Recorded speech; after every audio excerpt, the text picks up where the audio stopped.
আচ্ছা, ওর সাথে আমার ব্যক্তিগত রিলেশনটা আমি অফিসিয়ালি অ্যানাউন্স করেছি যে ওর সাথে আমার যে পার্সোনাল রিলেশনটা ছিল সেটা আমাদের 2 মাস আগেই শেষ হয়ে গেছে, যেটা ও আগেও ডিক্লেয়ার করে দিয়েছে।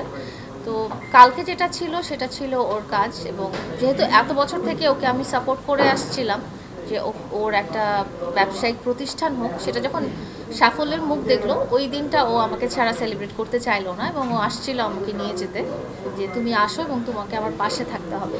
তো একজন মানুষের সাথে আমি এত বছর ছিলাম এবং তার খারাপ টাইমে ছিলাম, তার ভালো টাইমে ছিলাম, তো সে যখন তার একটা সাফল্যমণ্ডিত সময়ে এসে দাঁড়ালো, তো তখন আমি মনে করলাম যে একজন মানুষ হিসেবে তার পাশে থাকা উচিত।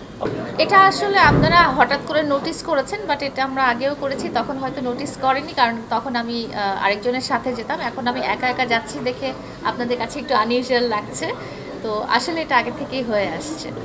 আপনার সাথে সবসময় মামুনকে দেখতে পেতাম, এখন হঠাৎ করে তাকে দেখতে পাচ্ছেন, আপনি সবসময় একাই যান, তাকে আপনি কেন রেখে আসছেন? সে অন্য কাজে ব্যস্ত আছে, এই জন্য তাকে রেখে এসেছি।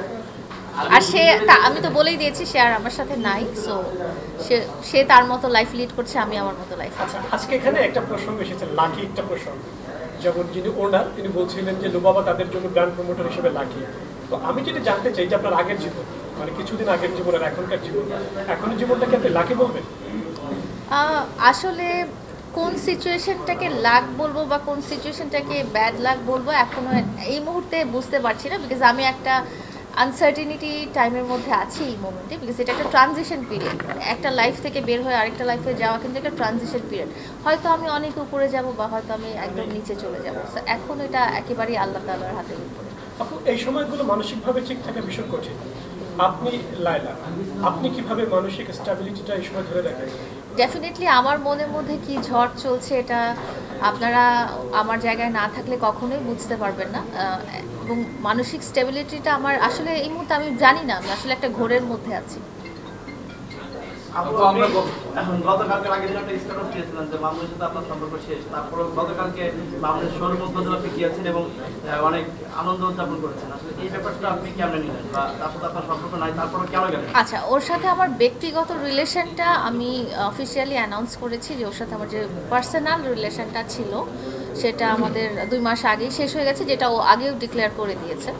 তো কালকে যেটা ছিল সেটা ছিল ওর কাজ, এবং যেহেতু এত বছর থেকে ওকে আমি সাপোর্ট করে আসছিলাম যে ওর একটা ব্যবসায়িক প্রতিষ্ঠান হোক, সেটা যখন সাফল্যের মুখ দেখলো ওই দিনটা ও আমাকে ছাড়া সেলিব্রেট করতে চাইলো না, এবং ও আসছিল আমাকে নিয়ে যেতে, যে তুমি আসো এবং তোমাকে আমার পাশে থাকতে হবে।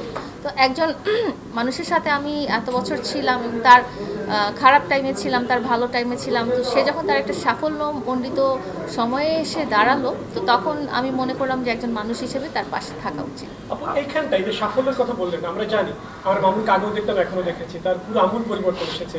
এবং সে এখন যখন কথা বলেন তখন আমরা কোথাও টের পাই যে আপনার সহযোগিতার হাতটা সে কোথাও যেন অস্বীকার করে। তো আপনার কি এই মুহূর্তে সে দাঁড়িয়ে মনে হয় যে আপনি যে সহযোগিতার হাতটা বাড়িয়ে দিয়েছিলেন সেটা আপনার ভুল ছিল? আসলে সহযোগিতা ব্যাপারটা যেটা, সেটাতে কখনো গিভ অ্যান্ড টেক হয় না, এবং আমি যখন তাকে না, আমি যে কোনো কাউকে যখন সহযোগিতা করতে চাবো, আমার কখনো মনে হবে না যে সে রিটার্ন ব্যাক আমাকে কিছু করবে বা সে আমাকে থ্যাঙ্কস দিবে, বা সে আমার কাজটা বা আমার দায়িত্বটা আমি করেছি। এখন অপর মানুষটা যদি অস্বীকার করে তাতেও আমার দুঃখ পাওয়ার তো কিছু নাই, এটা তার ব্যক্তিগত ব্যাপার। আমার ব্যক্তিগত ব্যাপার হচ্ছে আমি একটা মানুষের পাশে থাকতে পেরেছি, এটাই আমার জন্য অনেক বড় ব্যাপার। আপু, গতকালকে দেখেছি যে আপনি সেলুন উদ্বোধন শেষে মামুনের বাইকে চড়ে আপনি একসাথে গেছেন, এই বিষয়টা কিভাবে? আসলে মামুনের যতদিন থেকে বাইকটা ছিল সবসময় আমিই চড়তাম। তো ওর কালকে বাইকটা ওইটা ওর ছিল না, অন্য আরেকজনের বাইক ছিল। তো ওর মনে হয়েছে যে আমরা এই মোমেন্টটা বা এই শেষের মোমেন্টটা আমরা একসাথে কিছুটা মুহূর্ত কাটাতে পারি, আগে যেরকম কাটাতাম। তো আপনারা আগে হয়তো আমরা বাইকে চড়ার ভিডিও ওরকম দেইনি, তো কালকে যেহেতু অনেক লোক ছিল আপনারা ভিডিও করতে পেরেছেন এবং দেখেছেন। আপু, এটাও সত্য যে আপনি শারীরিকভাবে আহত হয়েছেন, এবং আমরা দেখেছি, আমি এ কথাটা কারণে বলছি, এবং সেটা আপনি ফেসবুকে লিখেছেন। আবার এখনো বলছে সম্পর্ক শেষ হয়ে গেছে, আবার একই সঙ্গে সেলুন উদ্বোধন করছেন ও বাইকে ঘুরছেন। এটাতে একটা পক্ষ বা সামাজিক যোগাযোগ মাধ্যমে কেউ বলে থাকে যে আপনারা ভাইরাল হওয়ার জন্য, আবার নতুন করে আলোচনা আসার জন্য ইচ্ছে করেই এই কাজগুলো ছড়াচ্ছেন, করছেন। এ বিষয়ে আপনার প্রতি উত্তরটা কি হবে? আসলে প্রিন্স মামুনের তো ভাইরাল হওয়ার নতুন করে কিছু নাই, ও তো আগে থেকেই ভাইরাল।